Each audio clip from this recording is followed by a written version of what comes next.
Willkommen. Welcome back to yet another thrilling episode of Babble Riot. I'm Elle. And I'm Lo.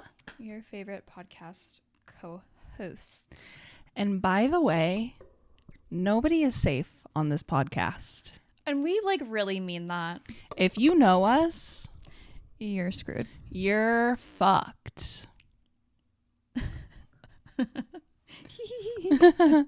just to reiterate again. Because it seems to fall on deaf ears. Right. No one takes it seriously. No. And then we come and sit down on these chairs and prove our point over and over and over again. Right. So I wonder when it'll finally set in. I don't know if it ever will. That we mean business. Right. Biznasty in these chairs. I feel biz nasty right now. You should.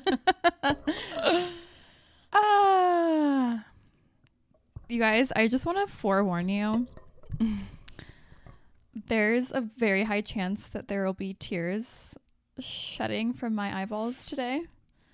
And I know that will be so shocking and surprising and concerning for the general public because Right. I'm normally so fun and positive and cute and You'll still be cute, and fun. So just don't worry. I'll be fine. It's gonna be okay. It's gonna be all right. You don't need to call the authorities or anything. We've got a pretty good watch on her. Yeah. Thank you so much. A 24-hour hold. You're actually not leaving my apartment tonight, so Honestly, can I stay? I don't want to be alone. always. So Lo and I haven't seen each other in a while. Yeah, the last time we recorded is I think the last time we saw each other. Oh Or no, the day or two after that. Yeah, but it's been it feels like a month. It's been almost 2 weeks, I think. Well, a lot's happened. A lot has happened. Then. Yes, we're changed women. You were in Europe. I was. How was that? Beautiful, amazing, incredible. Didn't want to come back, yet here I am. I did have some responsibilities. Right. Did you see any of my exes? No, but I was on the lookout for one in particular. I wasn't. Imagine. I kept being like, what if? Just walking around randomly. What are the odds? But what village or town or whatever did you guys even live in? His last known address was in Coventry. Okay. I don't think we were near there. Yeah, probably not. No. How far outside of London? In which direction? Coventry's right outside of Birmingham. Okay. So mid England. Oh, okay. We were west, basically, of London directly. We were in Richmond for a night and then went to Oxford. Yeah, which is Richmond and then Oxford. Yeah. But it was so slay. The average height of men in Amsterdam? Tall. 6 foot. Yeah. Average. Yeah. Average.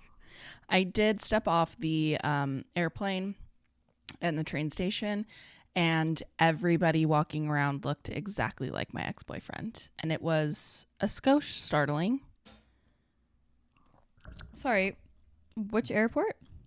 We flew from Seattle to Amsterdam and then took a train to Central Amsterdam Station. Okay.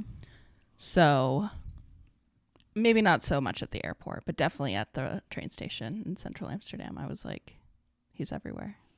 Really? He's all around me. I wouldn't think that. Yeah. Still sadly very much my type. Well, that's what happens. I know. When you date someone. I know. I can't. So. Yeah. It's ticking a lot of boxes. But it was really fun. I loved Amsterdam. The people were super friendly. We went on a bike tour one day. That was super fun. That is so brave. Biking in Amsterdam is kill me. We've done it twice before when we went to Europe when I was 8. And we did get on the tram that morning. A lot of public transportation. Yeah. Also so fierce. So fun. So slay. Love it. And my mom and my dad still had his coffee from the morning, and he tried to walk on the tram, and the tram guy was like, no beverages on the tram. He had to say it 3 times and then knock on the plexiglass window to be like, sir. Did he say it in English? Yes, every time. Michael's just having a fun time. He's just looking out the window. He's not even on the tram yet. He's not even on the tram. We've, paid to get on, my mom and I, and this man is now screaming at my father directly, "Sir, you can't have that on here."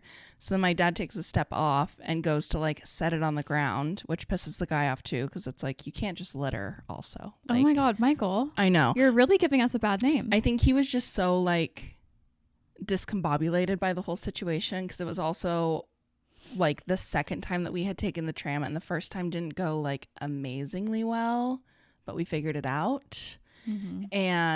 And then the guy was like, "We're leaving. We have to go. Like, we have to keep a schedule," and closed the door on my dad. So my dad's still standing on the station. My mom and I are on the tram, and it just takes off. So Michael's standing there by himself now in Amsterdam with like not an idea. Not a lot of survival skills. No, especially not when my mom and I are around, because he knows that we're going to get him to where he needs to go. He just love follows. him, but like hate that. I know. He can if he needs to. Right. He traveled to Scotland by himself and made it by the grace of God. I know. Snaps for Michael. But yeah, it was just not a good situation. And then the guy was like, "I'm like, sorry, he can't have," and my mom and I were like, "We have no problem with you. We have no beef here. Yeah. We get it." He wasn't listening. He then tried to litter. Like kind of a dick move that you didn't just let him walk 10 paces to the trash can to throw it away and come back. Like, I don't think it really would have set us back in the whole like schedule here. And I also was like, we're trying to make a bike tour. We're kind of tight on time today. So Which is your favorite thing? Always. You love being tight on time. Always. Yeah. We did all make it, but the guy on the tram was like, you guys should highly reconsider a bike tour. He was like, "Do you guys ride bikes at home?" And we were like, "Not like daily, but like we have ridden bikes. We know how." Yeah. Like we're pretty bike savvy. We've ridden a lot actually as a family. And he was like, "Well, do you ride at home in Seattle?" And we were like, "No, but that's for like a multitude of different reasons." Right. And and BCAT was a little uneasy to begin with this whole situation. This was not helping. And I had to be like, "Mother, you have to realize that the bikers here bike every day. They're used to it, and they're like looking out for everybody. Like they know what they're doing. The drivers here in cars, there's not a lot of them, and they also are used to doing this every day and know what to look for and are looking out for us. Pedestrians, unless they're tourists like us, willy-nilly wandering around, not paying attention to anything around us, hopefully they kind of know what's going on, and you also have the power to stop." So it was fine. It was beautiful. There were no accidents. Everyone survived. Amazing. It was lovely. That would give me so much anxiety. I fully could have gotten a bike in Hamburg or anywhere that I lived, and I just was like, nah, I'm not going to do it. I kind of just let go and let God. That's beautiful. Because there's only so much you can control. Mm-hmm. And like, I know what I'm doing. I know that I'm following what I need to do, and I just like hope that everybody else is. It's like getting in a car every day. Sure. Like there's only so much you can do to prevent an accident or somebody else hitting you. Did you see a plane? Yes. To London? Yes. Thank God I'm home. Also, that doesn't really freak me out. I don't know what's wrong with me, but I have had so much flying anxiety in the last year. And I never had that. Not ever, not once. It never crosses my mind. I never freak out. I kind of like a little bit of turbulence, actually. It's like, I don't know. I'm kind of like, if this is my destiny, it's going to happen when it happens. Sure. Again, I have no control over when it's my time. Right. On a plane, though, it does seem like it's preventable. It does seem like planes are going down more frequently now than they ever have before. Right. So I'm kind of like, there is something happening there for sure. Yeah. That like we probably should get on and fix pretty like quickly. You and me? We? Yeah. Yeah. I think we should get in. Well, I've been doing a lot of research. Show up at Boeing tomorrow. Yeah. So I have my toolkit and I'm ready to do some mechanical work. Show up and get to work. Mm-hmm. Nice. Yeah. I love that for you. Thank you. We also went on a canal tour. We went through the red light district on our canal tour during the day, though, so it was like fairly PG, which I was like fine to do with mom and dad. Sure. I didn't really need to see like naked ladies in the window with my parents. We do watch Game of Thrones together, so like there's not a whole lot of boundaries happening there. Right. But you know, it's fine. And then we went to Brussels for a couple days, and that was nice. I do Brussels kind of sucks, to be honest. Yeah, I wasn't loving living for it. It's dirty. I didn't feel safe. Like I felt like one night I could have gone out in Amsterdam if I wanted to and been fine walking around at night by myself. I did not feel like I would have been safe walking around by myself in Brussels. Yeah. So I didn't love that. We did another bike tour there. My mom did back out day of because it was raining. Fair enough. Because we got soaked. Soaking wet. And you're riding on cobblestones, wet cobblestones. So it was like, it definitely wasn't the ride for her. She would have hated it. Yeah. But my dad and I powered through. And we were on, there was two other couples, and they were both from the UK. So that was kind of fun to like hear them and talk to them and hang out. And we stopped for lunch on that tour actually. So we got like a lot of time just to talk about like politics and what's going on in our respective countries. And they kept talking, when they talked about Trump, they would say like Trump's regime. They didn't say like his presidency or like his term. Right. His regime. Yeah. And I was like, that's fitting. So fair. I'm glad that you guys understand what's happening over here. Yeah. That was like one of my favorite things about living abroad, was talking about politics. And just like when I moved abroad, I had zero clue of like what even my government was doing. And I feel like you learn so much by just like talking to other people and comparing and contrasting their governments to yours. And I just think it's so interesting. Yeah. I liked that a lot. And then we went to Richmond for a day for a little pub crawl for the wedding, and then went to Oxford and had like a welcome party one night, and then the wedding, and then Sunday was like garden games, and we played croquet and some tennis and just sat outside. I got sunburnt in the British sun. Shocking. The whitest people. And then here I am getting sunburnt. Well, you weren't wearing your SPF. I wasn't prepared. I didn't think that we were going to get blasted by the UV was also 4. Okay. So. Well, that's on you. 100%. I did sit there and joke, was like, I hope I don't get sunburnt. Red arms. Oh, you can even, yeah. God. And my knee, this knee specifically. Can we see it? No. I tried. I'll show you later. Oh. Red. So yeah, I did take your advice, and I did change my dating app locations in both places. Amsterdam was kind of a bust. Brussels was kind of a bust as well. Sure. But the UK, the like first night that I did it and then opened it up the next day in Richmond, I had like 50 plus likes, which are numbers I've never seen. Did you say in your bio that you're visiting? Nope. Or you just like left it? Yep. Yeah. Unfortunately, though, it does say Newcastle as my hometown. Very cool. Which is a town in the UK, for those that don't know. So I do think that people thought I was from Newcastle. Yeah. And I did have to break it to a couple people that I'm from the United States. So I did match with a couple fellows. We are still chatting. A couple lads. Mm-hmm. You're still chatting? Mm-hmm. Ah! I know. There's one guy in particular. His name's George. Stop. How cute is that? That's really cute. I know. George. And he was like, I guess I'm going to have to come visit you. Yeah, I think you are. That's what I said. And bring all of your friends. He was like, we are probably going to have to talk a little bit before I like jump on an airplane. And I was like, George, you got it. I know. Big things happening. When I move, you're going to have to come, though, so we can keep doing the pod. When you move to England? Yeah. Can you make that sacrifice, you think? I've made it before. I know, for much less. Yes. Much less. So that's a yes. Well, yeah, we'll see. Oh, my God. You want to stay here?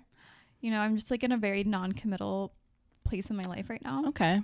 So. That's good. Yeah.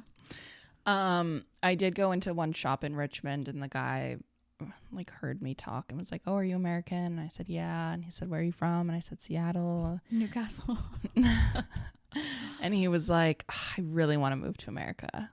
And before I even could think about it, went, "Why? Yeah.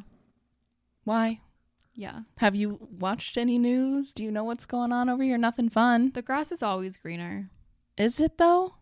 I feel like. Or maybe it's not greener, but it's just like you don't know what you don't know. And like I feel like people that aren't American, they watch so much American television or movies, and it's like they see this like Hollywood version. Yeah, I do feel like there's a lot of people being like the like dream, you know, the American dream is not a dream. That's not anymore. actually a thing. Yeah. That's over. It's not achievable any longer. Yeah, that's kaput. Yeah, and he was from Istanbul and was like, "I really want to move to Boston." And I was kind of like, you know what? Whatever like makes your heart happy at night, whatever gets you horny. Yeah. Isn't there a song? Istanbul, not Constantinople. Now it's Istanbul, not Constantinople. Yes, there is. So I was like, you know what? Whatever makes you sleep at night, sweets. Sure. You go for it. I hope I see you in Boston one day. Yeah. Although I kind of don't. Like, it's not good here. Okay. Stay away. Interesting. Maybe give it a couple years. Hopefully we'll turn it around. Hopefully it's not forever. I don't know. I guess we'll see.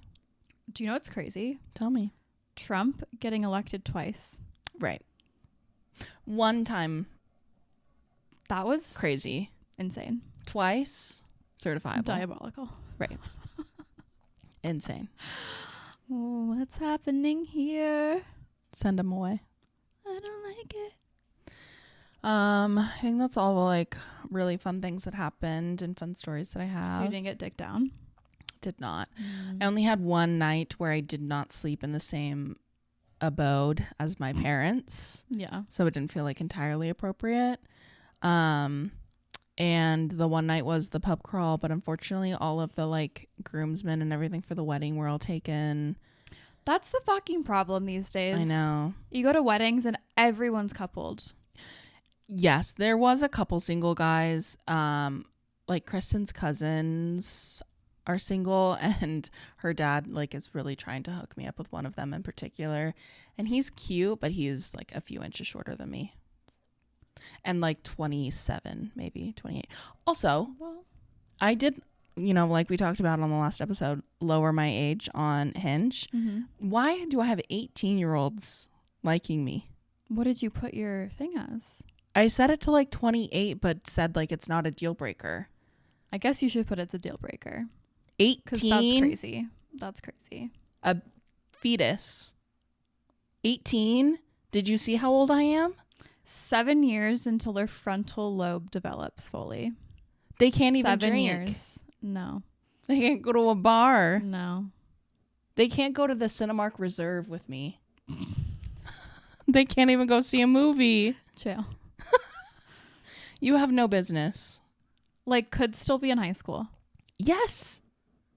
That's Hasn't even graduated yet. Wild. I turned 18 the beginning of my senior year. Same. Ew. Ew, ew, ew, ew, ew, ew, ew, ew. Hate that. Pulling up at Hazen High School. Beep, beep. Get in, baby. Get in. Daddy. Ew. Yeah, hate that. Yucky. I'm glad you had fun. I did. I'm glad you didn't have to work at all. And yeah. I lost weight. Congratulations. I know, which is always lovely. Yeah. Food was great. Yeah. Had some really good pizza. Did you ever have an English breakfast? I did. When we stayed in Richmond, the hotel, lovely hotel, by the way, heated floors. Stunning. Also, the heated towel racks everywhere in Europe, cunty. I used to have that in every single one of my apartments. My home one day, we're working that in. Yeah. Absolutely. If It's they a can have it, non-negotiable. I can have it. Yeah. Loved that. They had a buffet the next morning for breakfast though. And so I did, a couple pass throughs with that. And Sure. my last pass through was A full Ingie. Nice. It was so good. I love baked beans. Same. I never eat them anymore, but like I swear to God, I would eat baked beans every fucking day when I lived in England. I love them. Beans on toast. So good. So good. Beans and carbs. Like everyone tries to be like, ew, that's so gross.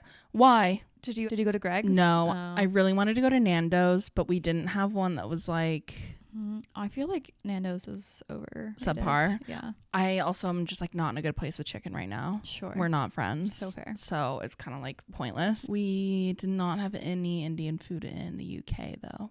Mistake. Do you think it's really better than like American Indian? Yes. It's like their national cuisine, Yeah. but they do it spicy. I remember when my parents came to visit me when I was living there. Alex, my boyfriend at the time, we were like in an Airbnb and he ordered all of us Indian food and was like, this is the best place to get it. It's going to be so good. We literally couldn't eat it. It was so fucking spicy. And he's like, this is nothing. Just like, and like, I feel like I'm not opposed to spice. Yeah, you're decent. But like, that was fucking crazy. We went to this place when I was younger. It was called like Bombay something, and it was in London. And my godmom Kate was like, you guys have to go here, because she had been there several times because they had lived there. And it was really good. It was so fucking spicy. It gave my mom the hiccups. Oh, yeah, that happens to me too. Like almost immediately, but Yeah. she still powered through and ate everything. And it was really good. And I do like have a very vivid memory of that place. That's beautiful. Yeah. So I have had Indian food in the UK before. We just didn't Thank God. get there this trip. Sure. Next time. Yeah. We should go together. When We'll I visit move. George. Perfect. I always think about like what my life would be like if I stayed. You know? Yeah, I bet. There's always this like, well, what if? Yeah. What would I be doing? Who would I be? We wouldn't have this. We wouldn't have this. We wouldn't be yapping together every other No. week. I might be like in love with someone though who like loves me back. Maybe. Maybe not. No, I would. Okay. That's my story and I'm sticking to it. All right. You write that story. I will. How's your life been the past couple weeks? Kind of some high highs and low lows. A bit of a roller coaster. Yeah. You could say that. Yeah, you could say that. Okay. This is not good. I know. Have you been eating? No. So that's not helping that situation. Right. Awesome. Well, I'll just start by saying things were looking really good. They were. I was feeling good, Mm-hmm. feeling great, Mm-hmm. feeling optimistic. Feeling good. Yeah, Like I should. right. Mm-hmm. So where we kind of left off with like my dating situation was good. Mm-hmm. I was like in a really good place. Felt like I was very much on the same page as this guy, Cider Man, which listening back really sounds like Spider-Man, which I find so funny. I like that. That relationship progressed. I don't want to say like unnaturally fast because I don't feel like it was, No. but like it just progressed like as they do. Yeah, I when think at you're a like very on normal, the same page yes, with a someone. very normal pace. Yeah. And it's funny too because I was like, this is such a slow burn for me. Because he didn't like immediately love bomb you in Future Plan. Yeah. And you were like, Also, like, What's so going do you on? even like me? His birthday was coming up, and he was kind of like on the fence about inviting me to his birthday party, which we like talked about, and I understood his reasons why. yeah, totally made sense. And you were like, no problem. His reasons were that he was like, he wanted to enjoy his birthday party without feeling like he had to like babysit me or like feel concerned that I wasn't having a good time or just like be worried about me. Yeah. Which I totally understood. Yeah. And like we were still like pretty early on in dating. Like it is a big step to like meet your friends and you know. And so I like totally understood that. Mm-hmm. And the like introducing of, you know, you two people of like, this is my friend Elle. Yeah. Well, he didn't introduce me to anyone. I had to fucking like pull myself up by my bootstraps and be like, hey. That's kind of crazy. He didn't introduce you to anybody? Not really. Hate. Yeah. At least like a couple people so that you then like can talk to them and then kind of like go from there. Yeah. Ew. Yeah. And I was also like I was concerned that he would be concerned and like not have fun. So I was trying so hard to like not be a concern for him. Yeah. Which is so nice of me. That is very kind and considerate. But it was like this weird thing where like he was kind of like going back and forth on whether or not to invite me. Yeah. And I was like giving him shit for it, but like in a playful manner because I genuinely like understood where he was coming from. And I was like, I literally like don't care. Yeah. You know, like we're communicating about it. It's fine. Yeah. You're not inviting me because you don't want me there. You're not inviting me because like you do care. Right. Yeah. So he ends up inviting me and I'm still like kind of iffy if I'm going or not. Because when he did actually invite me, I was like, I feel like he might be doing it just because he feels bad that he didn't invite me. And so I was like very much on the fence. And he sent me a voice message like literally right before his party. And he was like, I really hope to see you. Like, I really hope you come. And I was like, oh, okay, I'll go. I'll do it. I'll take one for the team. Very nice of you. Yeah. Very mindful, very demure. Yes, thank you. And met some of his friends, had a jolly good time. Ended up, you know, hanging out. His birthday party was the day after his actual birthday. So on his actual birthday, I never had plans to see him. But I had mentioned that I had a gift I wanted to give him. And like I would love to see him whenever he had availability. Yeah. And I didn't think it would be his actual birthday. So I just like made a little date for myself. I was going to go to like a beach park, bring a blanket, have like a little by myself picnic situation, maybe read a book. Crazy. Because he was kind of assuming that he was going to like see his family on his birthday. Yeah.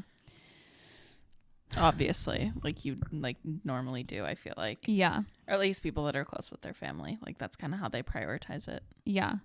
And he texted me like maybe midday, like afternoon, and was just like, so I actually don't have plans today if you want to do something. And I was like, oh, well, these are my plans. But if you want to do it with me, like, yeah, by all means. Yeah, let's do it. And he was like, yeah, great. Sounds good. So I go and pick him up. It was his birthday though. So I was like, whatever, like you make an exception. Yeah. Drive him to, no, it's like, I literally didn't care. Like it was his birthday, you know, I was like, I don't care. I think one thing for my future relationships is I'm happy to take my car. You're driving. You're driving. Sure. I do like driving. I can drive. I'm very good at it, actually. Yeah. But I drive my girls. Yeah. You drive me. And if we have to get gas for my car, I'll pay. You don't have to get my gas. I can get my gas. You're pumping it. I don't want to pump it. I had to get gas.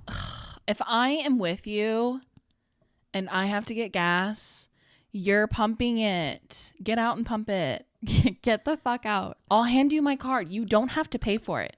Just do the pumping. You have to pay for mine. You can come back in the car. You don't have to stand out there. But you gotta pump, bitch. Sorry. Yeah. Anyway, so we ended up hanging out on his birthday, which... Fun. Yeah, it was fun and it was cute, but also like I was trying to keep reminding myself like this isn't because like this didn't happen because he really wanted to see me on his birthday or like I really wanted to make a point of like celebrating his birthday with him. It just kind of happened because he didn't have anything else to do. Yeah. And I had to keep reminding myself that like this doesn't mean anything, Al. This doesn't mean anything. I think though he probably could have spent it with other people. Like, I feel like he has friends that he could have seen. Yeah, but I mean, he was having like a big birthday party the next day. That's true. So That's a good point. That's true. I think it, like, if he didn't see me, he might have just like been hanging out by himself. Yeah. That's fair. That's a good point. Yeah. And then, so we did like a little like blanket in a park situation, but it was super cold, started to rain. So we ended up going to a pub, getting some food and drinks, and I paid for it because it's his birthday. Mm-hmm. And I wrote him a card, very cute, thoughtful card. I got him this game that he had told me about. He was in Chicago and he called me like on his way, like in the airport. He called me. We talked for like half an hour and he was telling me how much fun he had playing this game. So I was like, oh my God, I'm going to get him this game for his birthday. Got him a candle, got him like a journal. Oh, you gave him all of it. Yeah, I sure did. Mm-hmm. And because I felt like we were very much on the same page. Mm-hmm. I felt like I wanted to. Yeah. You know? Yeah. I wanted to show him that I cared. I wanted him to feel special. And so I just like followed my little heart. And did you want to make him feel special in hopes that he then would like feel that and want to do that for you? no. I wasn't thinking of it like that. Like I genuinely just like wanted to make him feel good and like do something nice for him. Why? Just curious, because I feel like sometimes in previous relationships, I will like go out of my way to do something like beyond so that hopefully they see it and then like want to go beyond in return.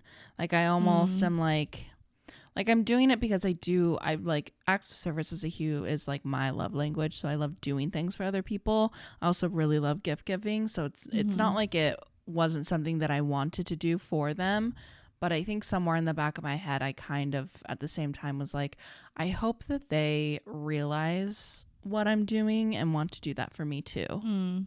Yeah, that makes sense. I think. But maybe that's also kind of a bad attitude to have. Well, I think it makes it a little bit ingenuine. Yeah. I like agree. You're only doing this for like a response. Yeah. Yeah. And I wasn't doing that, but I think that's because I thought like if the tables were turned and it was my birthday, he would have done the same thing. Like I just very much like felt like we were on the same page and like I wanted to show him that I cared and I wanted to do something nice for him. Yeah. And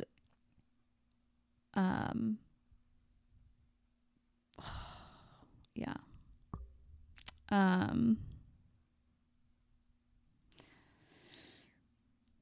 So did that. He was like very grateful that I got him a gift and like hung out with him. And I think like that's part of the reason he probably wanted me to come to his birthday party. Like he realized like how much I was like actually like putting an effort in and you know being in it. Yeah. Oh, no.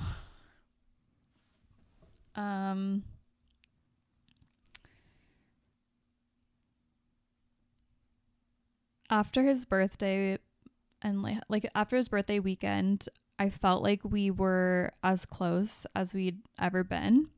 Like very much like I genuinely thought like he might ask me to be his girlfriend.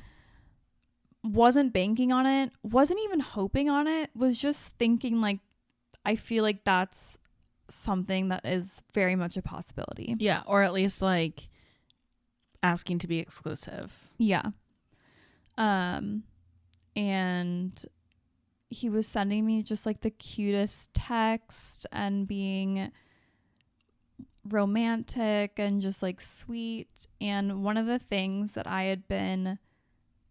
one of like my little like not even like a red flag, but something that like kind of bothered me was that he hadn't taken me out on like a proper go to dinner, sit across from each other date. Mm-hmm.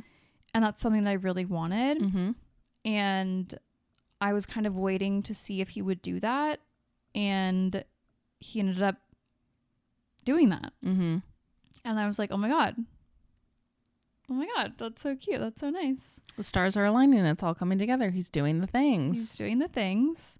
And where we literally shared 2 entrees, like, not like we got, but one of them was a burger. We didn't like cut it in half and share it. We like, he would take some bites. I would take some bites. Wow. Like very like intimately eating a cheeseburger. Sharing. Yeah. And I remember him saying like, I love sharing food with you. So what am I thinking at that point? I'm like, yay, like very much on the same page with this guy. Mm-hmm. Everything's aligning, like feeling so secure, feeling so good. He's sending me good morning and good night texts. He's showing up for me. He's planning dates. He's consistent. He like sent me a picture that he took of me on like our second date and literally was like, when I am down or like feeling sad, I look at this picture and it makes me feel better. This picture of me, it makes him feel better. Mm-hmm. And I remember like before the date, he called me to tell me he was like on his way home, like on his way to pick me up from work. And I answered and he was like, hi, darling, or like, you know, just like something cute, and was like, I'm so excited to see you. Like, can't wait for our evening together. And I just was like, I think for like the first time in our like relationship or like dating ship, It was a relationship. You can call it that. I genuinely felt like I could take like a deep breath and like relax into it and just be like, I feel safe. I feel seen. I feel like I can be me, and like just so grateful, over the moon, feeling good. We have a good date. One weird hiccup that night, which I still am like, what the fuck was that? Mm-hmm. Oh, we went to the restaurant, ate dinner, great. Afterwards, we both were like, oh, we should go get a drink somewhere else. But outside, there's like a lot of people, a lot of noise, a lot of things going on, and like I can tell he's kind of like overstimulated, distracted. And I could like see that and feel that from him. And I was like, let's go inside. So we moved inside and it was like very calm and quiet. Felt like it was a better atmosphere. I think we ordered drinks and then I was like, I'm going to go to the bathroom. I come back and he looks like so sad. And immediately I'm like, oh my, like, are you okay? Oh my God, are you okay? What's going on? Yeah. Genuinely was concerned. Mm-hmm. And like I wanted to make sure, like if he wasn't okay, like I wanted him to feel like he could say that. Yeah. You know? Because one thing that like he has brought up multiple times and you also have shared is like your guys' ability to have like tough conversations and like candidly and openly talk to each other about how you're feeling and know that there's not going to be like hard feelings or backlash or like any kind of animosity, that you both are creating like a safe space within this relationship to have conversations. Yeah. And I knew that there was something, and like he played it off like it was nothing. Like I just like felt like it was something, not something more. Yeah. But we were out in public. I didn't really want to pry. He really seemed like closed off from wanting to talk about it. Yeah. So I wasn't going to like, what's going on? Yeah, like tell me now, you know, like I'm not gonna do that. Yeah. And we kind of just like, I don't know, like he kind of just like got over it, I guess, and then we just moved on and ended up having more fun, you know, great rest of the night. He came back to my place, we hooked up, and that was the last time I ever saw it. Jesus Christ. Did he spend the night? No. And that was like, after we had sex, I like felt this energy shift from him and this like weird vibe. And I was trying so hard not to read into it. And I was just telling myself, like, it's your anxiety, Elle. Like, you're getting close to this guy and you're scared. Like, don't overthink it. And he was like, I'm not going to spend the night. And I was like, okay. He said it was like for like, because he had like work stuff going on, which fair enough, you know, like it was a school night. And so he left. And this is such a weird anecdote, and I like literally don't need to say this. I remember like the way he parked with like a clear view from my window. Oh, okay. And I didn't realize that until he had left, and I like saw a car like getting turned on and stuff, and I looked out my window and I was like, oh, that's funny. Like I literally like watched him drive away. The foreshadowing. Did you feel any kind of like worry in that moment of like, that's the last time I'm going to see him? And maybe not to like that extreme, but like, okay. No, because I think I was trying to tell whatever like weird feelings I had. I was trying to tell myself that it was just my anxiety. Yeah, just like you're being so crazy. Yeah. Just gaslighting myself. Women's intuition never lies. We are tapped in, gentlemen. We know what's going on. Well, I didn't know what's going on. I still don't really know what's going on, but like I knew something was going on. Maybe not always like the full depth of what's going on. The depravity that you will reach continues to shock and awe us. But when there's a little something going on, we know. We know. So you might as well just be honest. Yeah. Honesty's the best policy.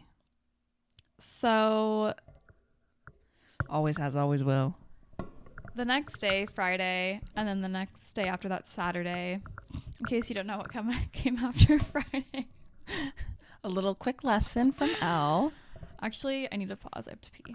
So Friday and Saturday, I felt a weird amount of distance from him, especially given the fact that like that entire week leading up to our date, he was being so consistent, so loving. Good morning texts, good night texts, throughout the day texts, over the top reasons for why I like you texts. Sexting, sending pics, him telling me that like my eyes are it's his favorite thing on me, unprompted, completely unprompted, telling me that he feels so safe and good in my presence, and like he loves how he feels in my presence and like wants to keep feeling that.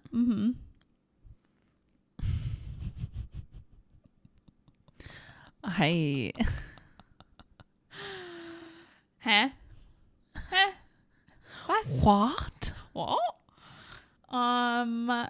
So obviously I'm like, I feel great. Swooning. Cloud 9. Yeah. Just am like, fucking finally. I've been single for so long. Yeah. I've been in the trenches. Yes. I like, fucking finally someone sees how great I am. Yes. I feel seen. I feel respected. I feel safe. I feel like I can trust this person. I feel like everything is very much reciprocated energy. And I don't think we ever talked about Dean's birthday, but you saw recently the man that you were bent out of shape for, and it didn't even faze you. No. In fact, I felt bad for him. Right. As you should. But like there's been so much progression made and like steps in the right direction, and you're finally with somebody that like is giving you the time of day, which is like such a low bar. Well, right. But he was doing way more than that. Was it all of what I would have like loved? Yeah. Probably not. Yeah. You know? He wasn't maxing out your dreams. Right. But he was maxing out in a lot of really good qualities. Yeah. That I've sat here on this couch and been like, he's a great guy. Literally the last episode, Lo was like, I don't think there's anything he could do to make me not love him.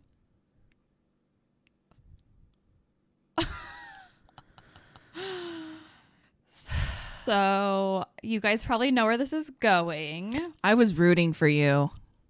We were all rooting for you. Literally, I was ride or dying for you, stranger. Same. And I hate sitting on this chair and defending men. I hate sitting on this chair and talking about a different man. Fair. Every couple months. Fair. And being like, I was so excited. This is so fun. This is so cool. So Friday, Saturday, we're Friday, distant. Saturday, he was being like kind of distant. And I was just like, odd. Again, telling myself, this is your anxious attachment, Elle. Don't worry. Don't worry. Don't panic. He's showed you. Mm-hmm. He's told you. Mm-hmm. There's no reason for you to be anxious. Yeah, freaking. Yeah. Stop freaking. Call Beacon. Right. And not an ad, by the way. Not sponsored. So I asked, because I feel like the last like few times we hung out, he was the one who initiated it. So I felt like, I should initiate our next thing. Thoughtful, considerate. Yeah. And so I think maybe on Friday I was like, what are you doing tomorrow? Like, I'd love to see you. And he was like, I'm doing this, this, and this, and this. So like, I don't know if I'll be able to, but like I would love to. So like maybe like let's just keep it open and we'll see. A tentative, maybe. Yeah. Which I was like, I don't know. Like, I feel like if you really wanted to see me, you would have been like, let's fucking do it. I'll figure out some way to make it happen. Yeah. So again, I'm like, my anxiety's like, okay. And I'm like, okay. Great. And I think he was like, I don't want to like ruin your plans though. So like, if you find something else to do, like do that. Don't just like wait around for me. What did I do? Waited around. Well, Yes. all my friends were preoccupied. Right. And sorry, but like you love my eyes and Look at a picture when you're feeling down. Look at a Yeah. picture of me. when you're feeling down. Love how you feel around me. Love how I make you feel. Yeah. So I'm like, of course he's going to want to see me. Why would I make any other plans? Like, I want to see him. You raise him up Right. so he can stand on mountains. You raise him up to more than he can be. To stand on stormy seas. This laugh is going to turn into a cry. He was only strong when you were on his shoulders.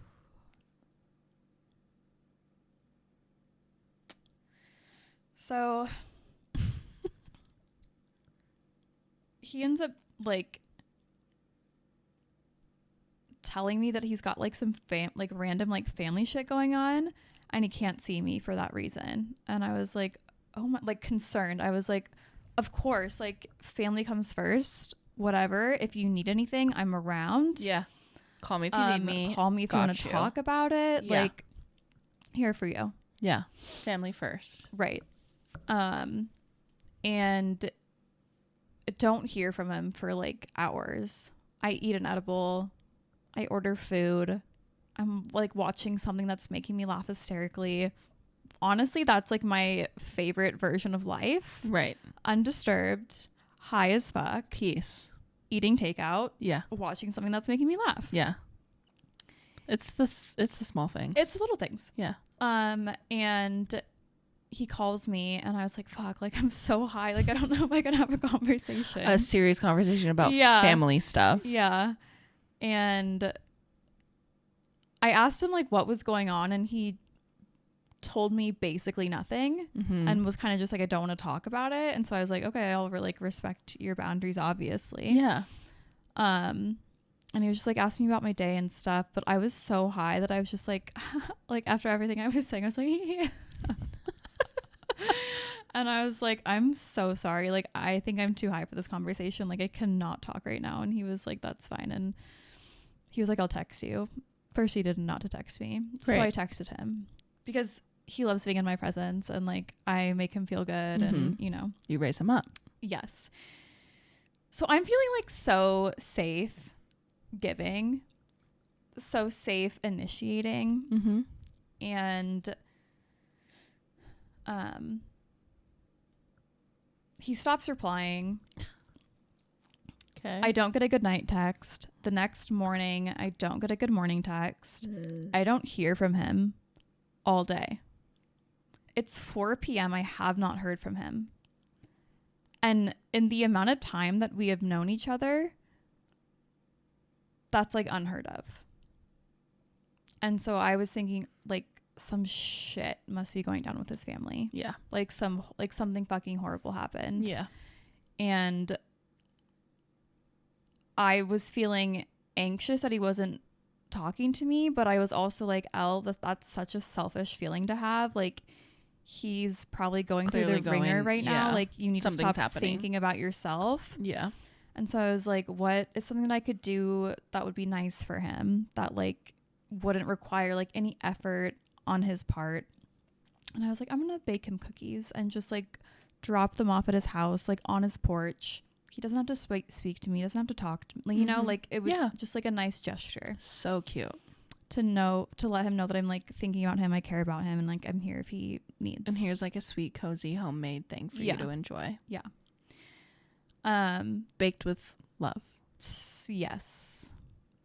And still haven't heard from him. So I ended up texting, and I'm like, hey, I'm thinking of you. Like, I hope you're doing okay. Takes forever to respond. And I'm like so fucking anxious, but also I'm just like, stop, Elle. Yeah. You're being crazy. Yeah. And eventually, like, I think around like 9:30, he calls me, and I'm like, oh, thank God. Like, finally, we're going to like have a conversation, and like, he'll tell me everything that's going on, and we'll be fine.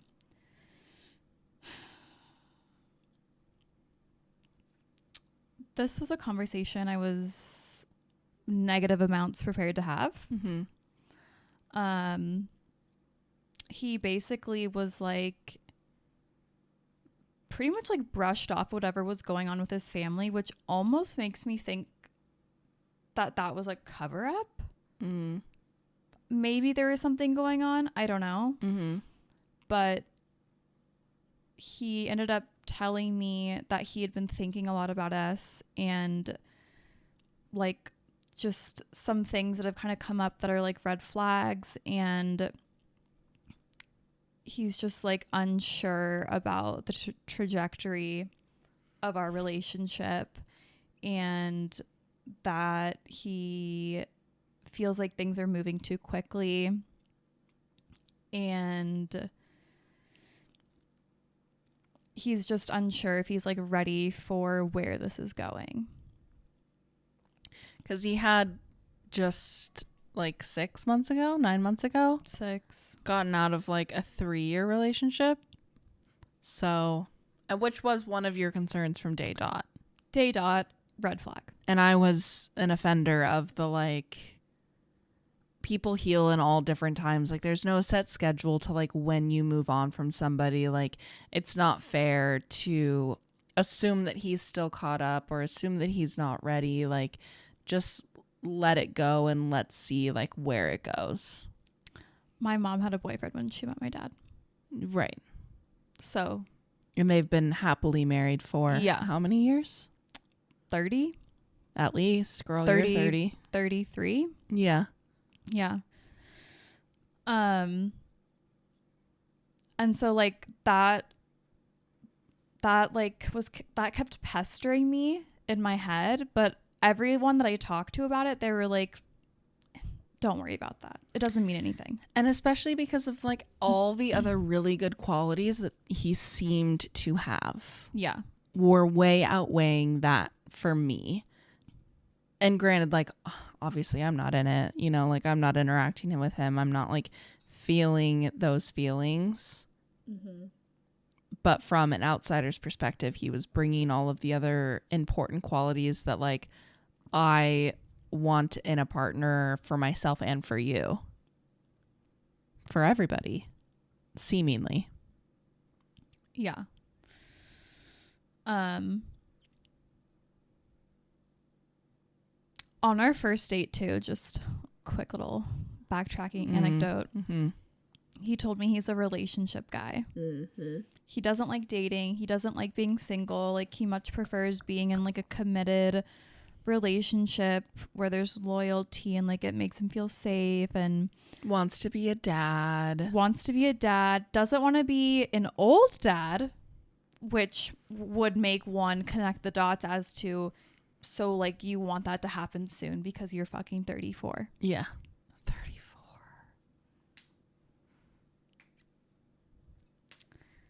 And obviously that was our first date. So I wasn't thinking like, oh, he's the father of my children. Like, you know what I mean? Of course, yeah. But there's just like little things that he's said over time that like paint a bigger picture. Well, and you're somebody that like wants a serious relationship and is very upfront about that as well. Like you're not here to just like fuck around and find out. Yeah. Like you want to settle down. And I'm not going to date someone who isn't on the same page. Yes. Yeah, maybe it doesn't work out because we have differing viewpoints, you know, like our personalities don't gel, like whatever. Yeah. But I'm not going to enter like spending time or effort into somebody that doesn't also want that same thing. Right. Because why would you? Right. Because waste of everybody's time. Waste of time. And a waste of effort and a waste of feelings. Mm-hmm. And so, yeah, back to this phone call. I'm immediately just like, the wind has been taken out for me. Yeah. And I'm like, my heart has sunk. I'm sitting there like eating leftover sushi and then like just couldn't eat it anymore. Listening to him like, like, what is going on? Mm-hmm. Where is this coming from? So confused. And I'm like, okay, so are you like cutting this off? And he was like, no. And I'm like, okay, so like, what do you want? Like, I don't understand. What are you saying? Yeah. And he was like, I just feel like we need to like take some steps back maybe. And like, things are just like, I've got like a lot on my plate right now. And I just feel like I can't give you everything that you need right now. And I'm like, okay. So what does taking steps back look like to you? Yeah. Because just last week you were actually giving me exactly what I needed. Mm-hmm. So. And I would like to say for the record, on air. Oh my God, live. Oh no, I forgot. God damn it. Oh, I got it. Okay. Good. I was always following his lead. Mm-hmm. I was never doing anything more than him. I was always like matching his energy. Mm-hmm. If he wasn't being super communicative, I wasn't being super communicative. Mm-hmm. Because I don't want to put in more energy than someone else. Yep. And I typically, when someone else is putting in not a lot of energy, they're not that invested. Yep. So why would I like invest myself for someone who's not invested? Yep. And continuously, he kept showing up for me. So continuously, I kept showing up for him. Mm-hmm. And there were 5 times that I can count where I gave him opportunities to say, too much. This is actually too much. I can't do this. I can't actually be what you need. Yep. I said so many times, like, the standards that you require, I cannot hit. Right. So I was like, I need more communication from you. Mm-hmm. I need more planning or like effort on your part. Yep. And if you can't do that, that's fine. Let me know. But just let me know. Yeah. And every single time he stepped up to the plate. Yep. Every single time he said bet I got it. and did it. Yeah. Noted. And so I'm like, oh my God, this is amazing. Like all I have to do is communicate my needs and he listens. and he listens and he steps up reacts. to the plate. Yep. And like everything's honky dory. Or so you thought. Or so I thought. So just came as like a complete shock that he thinks things are moving too fast and he's not ready for a committed relationship. Mm-hmm. Because what? Kind of seems like that's It really seemed. what we're both Mm-hmm. here kind of working towards. And I never had like an expectation of a timeline. Mm-hmm. I was getting invested in our relationship, but like I didn't think anything needed to move any faster than like how it was going. I remember even sending you a voice note after our last date where I said something along the lines of like, I don't need to jump into a relationship with this guy. Like I'm very happy like with where things are. Mm-hmm.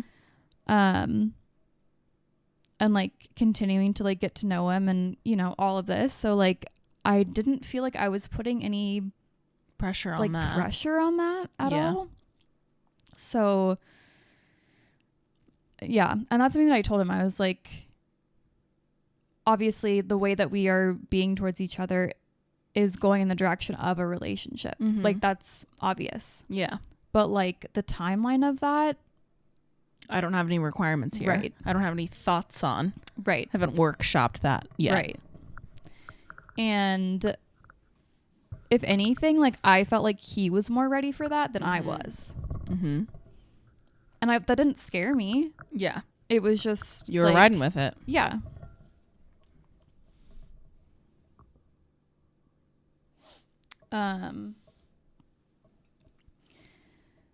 So I asked, like, to circle back, I asked him, like, what does that look like then if you want to take steps back? Strap in. Strap in. Essentially, what he said was, I would just like to be casual with you. Like, I would basically just love to have sex with you and nothing else, and also have sex with other people. Yeah. I'd love to keep fucking you as long as you understand that, like, I'm going to fuck other people too. And I hope that's chill.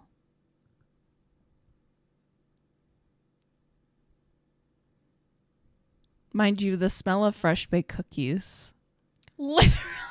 are still in the air.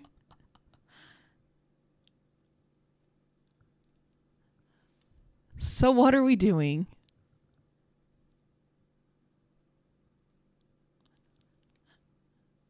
No words. Just dagger to the heart. I'm just sitting there like, am I having a nightmare? Like, what is going on? Am I having a stroke? Am I talking to the right person? He was like, how do you feel about that? Like, what? Not what are, good. What are your thoughts on that? In what world No. did he actually think I would have been okay with that? Especially, like, you had a conversation with this man on date 2 or 3, right? About like, it takes a little bit for me to actually really warm up to the idea of sleeping with people. Yeah, I'm not a casual dater. I don't just sleep around. Throw my thing around to just anybody that looks my way. I need to feel connected. I need to feel like we're both on the same page. I need to feel like we're wanting the same things and going in the same direction. On our second or third date, I remember he tried to like have, I think it was our third date. He like tried to, you know, get a little sexual. And I was like, whoa, whoa, whoa, whoa. Yeah. Hold your horses, my guy. Yeah. I don't feel comfortable with this yet. Not because I don't like you. Not because I think you're, you know, whatever. But like, I just don't feel ready. Like, my nervous system needs to feel sure about something and needs to feel okay about it. And I was like, if that's too much for you, if all you're looking for is sex, that's fine, but that's not me. Yeah, I'm not your girl. I'm not your girl. And I asked him straight up, like, is that what you're looking for? And he goes, oh my God, no. Like, I don't want you to think that. I don't want you to feel like that at all. I can't believe you would think that. He was like, I had my rebound phase. Like, that is not at all what this is. I want you to feel special. And so I'm like, okay, great. And that took a lot of me to be like, is that all you're looking for? Mm-hmm. Because I don't, like, I felt a connection there and I didn't want that to be what he was looking for. But I also didn't want to like continue going on with someone who was going to hurt me. Of course. So that's why I asked him on our like second or third date. Hey, just checking in. Right. So what did you say back to that on the phone?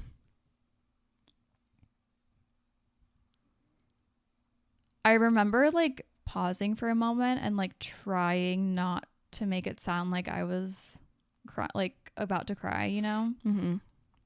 And I was just like, I can't do that.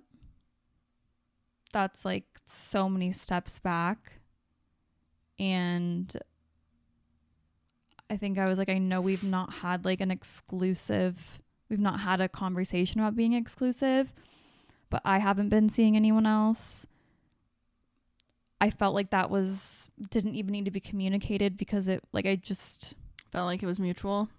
Yeah. And he was like, yeah, like I'm not on the dating apps. I'm not fucking anyone else, not talking to anyone else. But like, I feel like I've never really had like a situationship or like I've never really had like a hoe phase. And I just feel like I owe it to myself to experience that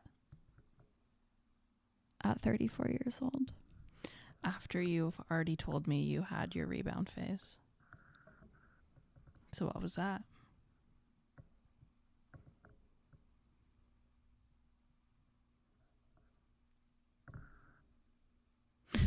Also, it's not your fault that he is a relationship guy and has chosen to jump from relationship to relationship.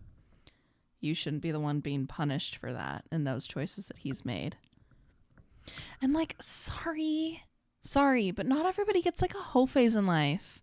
That's not a requirement to understand that like you are going to have a successful relationship one day.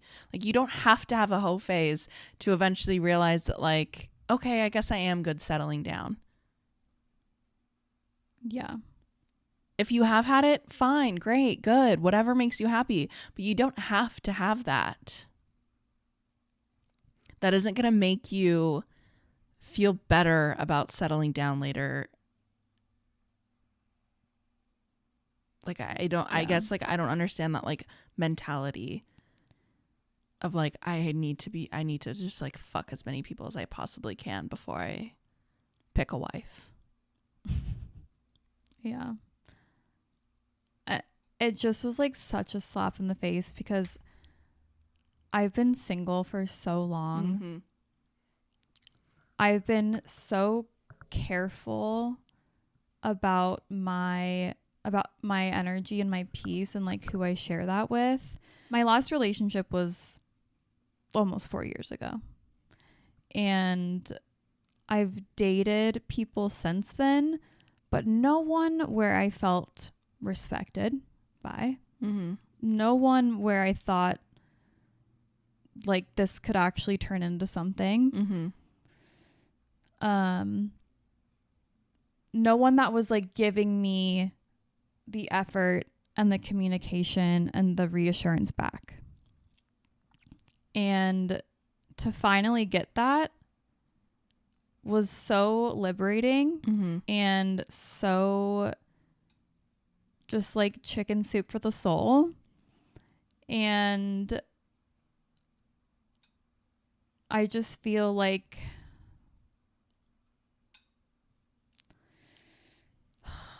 I just feel like so stupid, and I shouldn't feel like that. Like, that's not, I didn't do anything wrong. Mm-mm. I was following his lead the entire time, and I just feel like the rug's been pulled out from under me. And I know we haven't been seeing each other that long. I know in like a month or 2 months I'll be like whatever about it, you know? But I had so much hope, and I just feel like I was allowing myself to like breathe into it and be vulnerable and like let yourself let go of the concerns or the anxieties or the patterns that have previously stopped you. Yeah. And to go from the week that we had to him saying he wants to fuck other people over the phone after like not really knowing what was going on all weekend was just like the biggest fucking slap in the face. And I was just like, I don't know who's on the other side of this phone. Mm-hmm. Where is this coming from? Mm-hmm. And I was like, did I say something? Did I do like, I don't understand. And I'll talk about some stuff with you, like not on the podcast, but he didn't really have a good answer for me. Of course not. Yeah. And so all I can really think of is like he got scared. He got scared of his feelings. He got scared of like how this was progressing, and for whatever reason was just like, I have to put a halt to it. It's not going to work out. And I'm never going to beg a man. Fuck no. That's not me. No. If you want to walk out of my life, bye-bye. Be my guest. That was for my 20s. Yeah. Not my 30s. Actually, I don't think I ever begged a man. Guilty. Maybe Otto. Yeah, no, I definitely begged him. Happens to the best of us. I definitely begged Haley too. That was young though, and like toxic. So toxic. Because I've been single for so long, I feel like I've had so much time to figure out what it is that I actually want from a partner, what it is that I'm capable of giving to a partner, what that looks like, and doing the work to heal myself to be able to receive that and to give. And I feel like even just like in the last year, I've grown so much. Like emotionally, I've healed so much of my inner child. I've healed so many of my wounds and like traumas, and all I've wanted is to be in like a loving, committed, nourishing relationship with someone. And I just felt like it was like at an arm's reach away. Like it was so close to happening. And obviously it didn't happen for a reason, and I'm trusting that the universe has something better in store for me, and that's why. It certainly does. But it doesn't make me feel like I didn't get tricked. It doesn't make me feel like I was used, or it doesn't make me feel like I wasn't not used. Yeah. I think he knew from the beginning that he wasn't ready for a long-term relationship, and he saw me, vibed with me, had good chemistry with me, and was like, shit, like I might not ever get a chance with this girl again. Like I should just see if I can make it work. And so he did, until he got to a point where he was like, oh shit, this is more than I can give. This is more than I can do, which he knew all along. I think he knew that all along. And he just was like, I'm gonna try anyway. I'm gonna see if I can get there anyway. And that makes me lose trust in people. That like erases some of my healing and like some of the work that I've done. Mm-hmm. And that fucking sucks. Mm-hmm. Like that fucking sucks. Mm-hmm.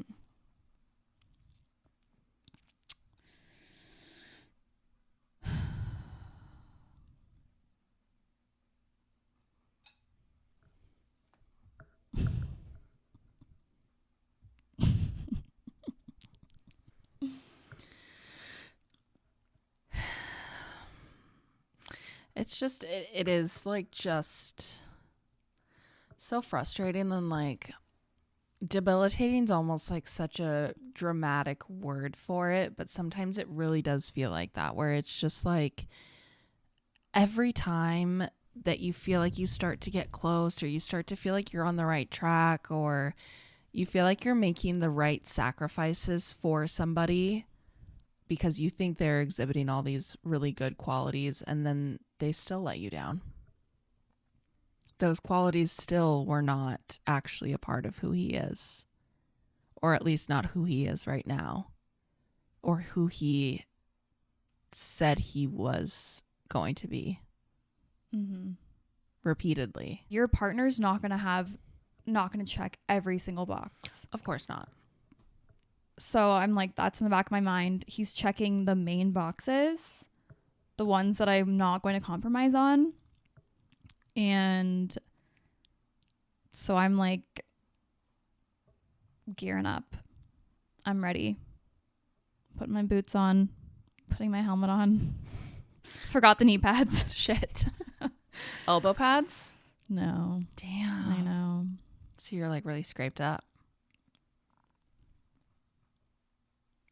Yeah. The way he went from being like so like almost like a crazy jump from where he was to being into me to wanting to fuck other people. Yeah. Explain that. Yeah. I can't. I've never felt like that, actually.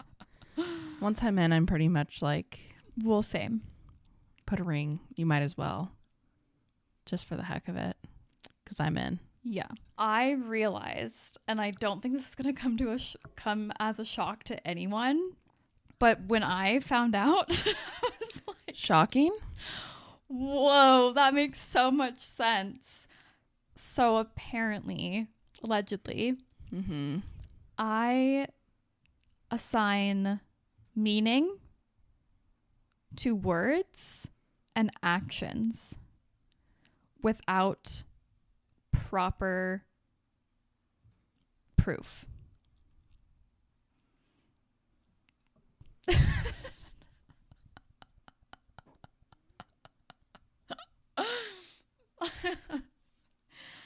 So you could tell me that your favorite feature of mine is my eyes.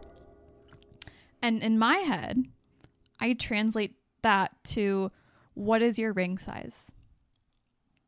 You could send me a picture of myself and tell me this picture of you makes me feel better when I'm feeling sad.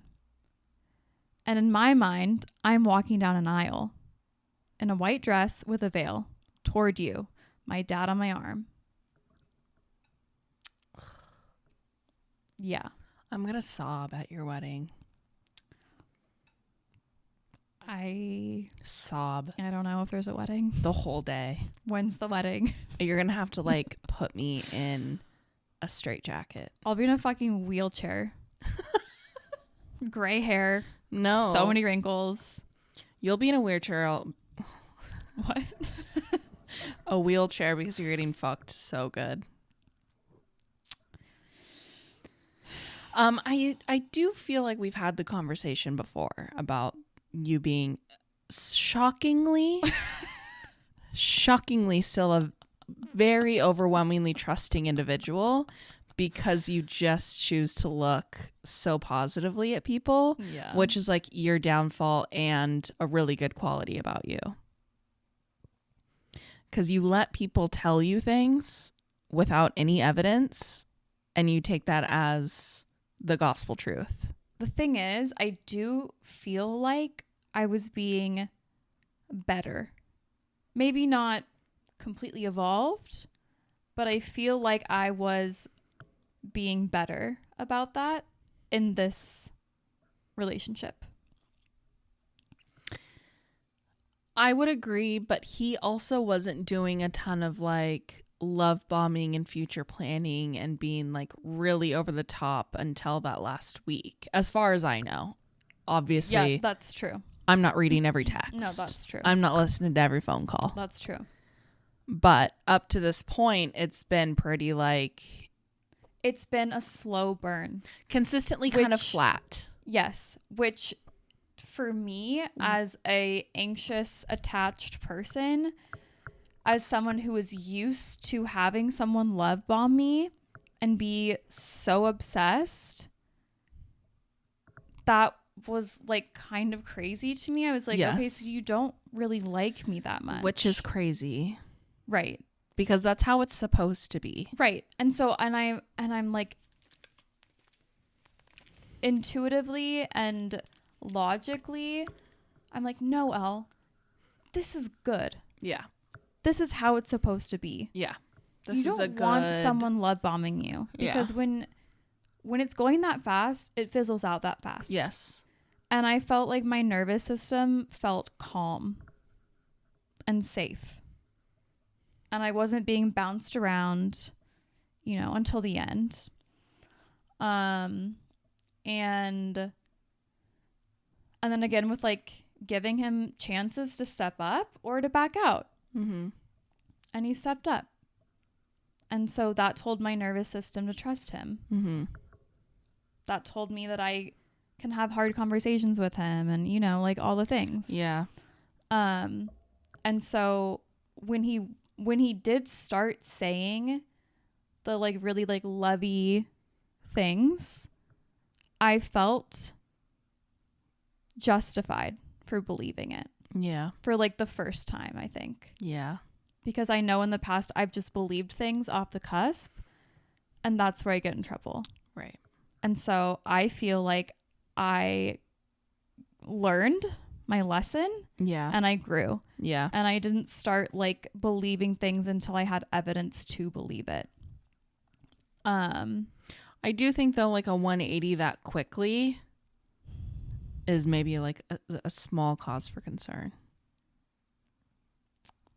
Maybe, but I just think like, I think we went from like being interested in each other, having a good time, to me meeting his friends and like me really fucking showing up for him for his birthday. And I think he finally felt like he felt safe. And I just felt like we just took a next step, like we took a step in the right direction together. Yeah. And like it was mutual. Yeah. He still didn't have a ton of action though. There was words happening, but not a lot of action to back that up, besides taking you to dinner and like actually having a sit down meal with you, which is something that you had wanted for a really long time. Mm-hmm. Which honestly is fucking crazy. Literally. Yes. How about we don't sleep with people until they've taken us to a sit down meal? Okay. How about that's our lesson on this one? Our takeaway. And like in your defense, you had sat down and ate across from him several times before I had sex with him. It just wasn't like a full like sit down dinner date type like of out in public. Yes. Yeah. I guess I just feel like I am reminded in like every connection that I have with someone that I am someone who people want to experience but don't have like the integrity or the intention to like actually hold. Does that make sense? Yes, I get what you're saying and I can understand why you feel like that, but I do also feel like that's not fair to yourself. Why do you feel like that's not fair to myself? Because you have had people that have held you and wanted you. Who? Otto. I mean, but like, that didn't. He fucking ended up cheating on me. Yeah. So. But there was a long time that he did like choose you and showed up for you. Yeah. But I feel like that. With that, I remember having a very intense, very intentional conversation with him before we got in a relationship, saying, I don't know if our like family values and our religious values line up. Mm-hmm. And I'm afraid that if we get into a relationship, Mm-hmm. we're going to end up butting heads because you're Muslim. Yeah. And I'm not. Yeah. And I just see your family like not accepting me. And he said, no, I would choose you over my family no matter what. And what did he end up doing? Choosing his family over me. And then fucking cheating on me. Yeah. So, I don't know. I do feel like people are attracted to like my essence, my light. I don't know. And they want to experience it, but they don't consider my feelings before they decide to, you know, enter my bubble. I don't think that's fair for me, obviously, but like I don't know. Like I understand, but then there's also a part of me that's like, I feel like the universe continuously puts me in front of people who need my light, who like need my warmth and my comfort, and they end up just taking it from me and not like really giving me anything back. And I feel like every single time I give, I just feel depleted in the end. And like I'm just really fucking sick and tired of feeling like that. You know? How lucky are you that you get to be a bright light in a lot of people's lives? You know what I mean, though? No. Like, I don't want to be that. Like I'm tired of being that.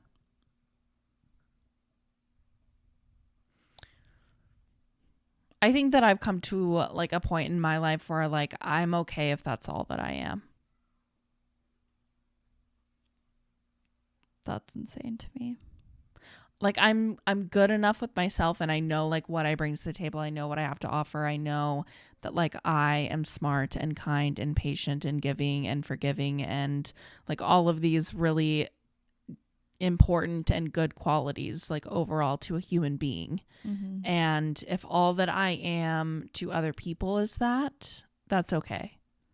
I don't need that from like one specific individual, because I get that from my family and my friends and my coworkers and people that I meet along the way. Okay, so you're just like more evolved as a person than I am, because I like my soul needs romance that is like soul deep, soul bearing, like obsessed but like healthily. Like I need that. I would like that. I don't need that. Right. And I feel like that is where I feel the most connected to myself, to God, source, creation. Like that is where I feel where I am. Like I genuinely, and I don't fucking care how crazy this sounds, like I genuinely feel like I was put on this earth to experience that type of love. And I think that's why I searched so hard for it. And I think that's why. But I think you need to like maybe let a little bit of that go. I think you will have it. I think that you will find it for sure. But I think having so much energy on it and intention, and it's not desperation, because I know you're not desperate, obviously. Like you're very willing to like walk away when you are not being appreciated, or like, you know what I mean? Yeah. But like having that as like your North Star Mm-hmm. seems not healthy. You should be your own North Star. Probably.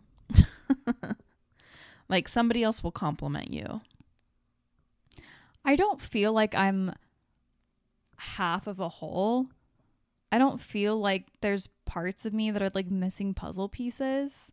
Like I genuinely do feel whole. But like, even though you're saying that, it feels like there is a part of you that won't be whole until you experience that.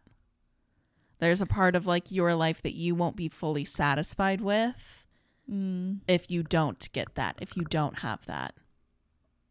Yeah, I guess that's fair. I think like when I'm single and like there's like love is not anywhere on the horizon, I feel very grounded in myself, and like my standards are so high, and like I don't fuck around with people just to fuck around with people, you know? Like I feel like I'm very intentional. But yeah, maybe you're right. Like I do, like that is my North Star, is like finding that and like being that. But I think that's because I genuinely feel like that's like why I was put on this earth. So of course it feels like my North Star. But if that's why you were put on this earth, then you're going to achieve that. It is going to happen. If that is your purpose, then you will find it. It doesn't have to be your North Star because it's going to find you. Your gravitational pull will pull it in at some point. But you have to stop looking for it. What's meant for you will find you. Yeah. It will not pass you by. Yeah. Ain't that the motherfucking truth? And like, even though it hasn't worked out, I've had a lot of like really great loves. Like I've had a lot of people that have like really poured into me, and like experiences that I've had that like are so meaningful and like really like breathed life into me and air into me that I will always cherish. And if I never have that like one great one, that's okay, because I've had other amazing ones. That just could not be further from how I feel, but like I'm jealous that that's how you feel. I mean, everybody's different, right? Like that's just like that's just how I feel right now. Maybe that'll change. Yeah. There's just like inside of me, I have so much love and care and generosity and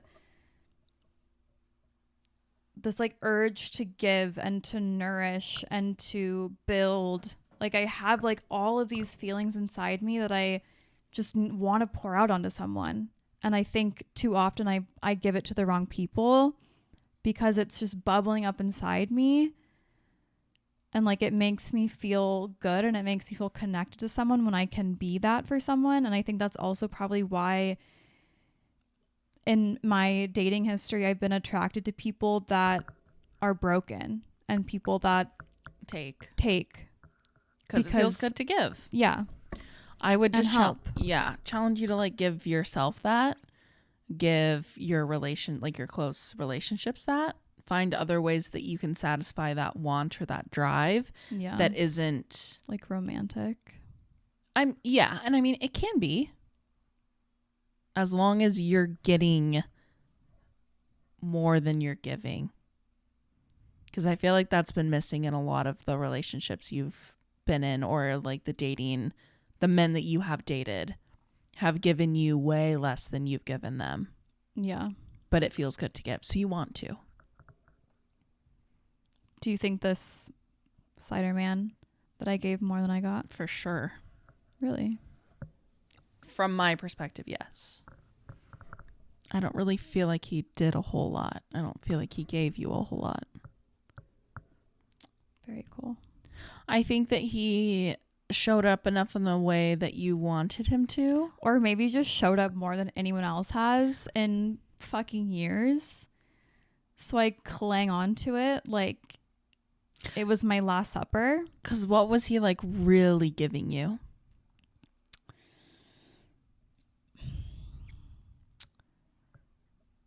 If you liked this episode, please stay tuned for part 2. If you like this episode, please leave us a 5-star review wherever you're listening. Like, comment, subscribe. If you're listening, come watch us on YouTube. Please, you can see our beautiful faces. Please subscribe to our YouTube channel. And we will see you in the next episode. Bye.